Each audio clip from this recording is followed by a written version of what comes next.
Utuko wa gukia wa gatatu niguo ekwirwo atandatu maretharire kuma ceceni-ini ya borithi ya Karuri Kiamba magituika maretharire mehithite kuracoka kumenyekana kiroko kia wa gatatu.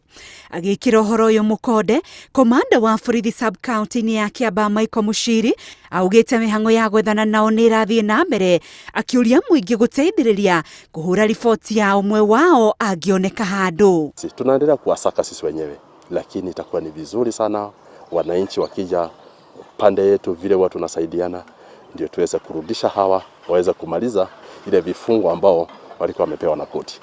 Gatagati ka acio atandatu, umwe wao aranyititwo akigwetanio na mahitia ma uragani. Muchiri akiuga mwikwirwo ucio angiaga kunyitwo ringi aya gucokerera family iria iri na wira wa cira wake.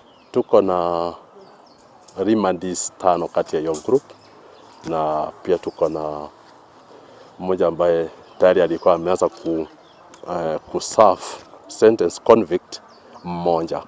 Augite maya ni macogerera ma mugiginyano ceceni-ini cia Kiambu kuria andu manyitwo maraturanirwo muno. Police station imekuwa remand center.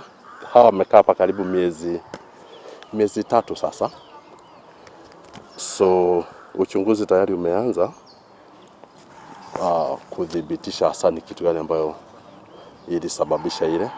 Riu gutigarite ekwirwo 20 thero-ini guku mihango ya gwaka na guthondeka kuria ekwirwo marorire igithiaga na mbere. Handu-ini ha Inooro TV, ritwa riakwa ni Indro Sungui.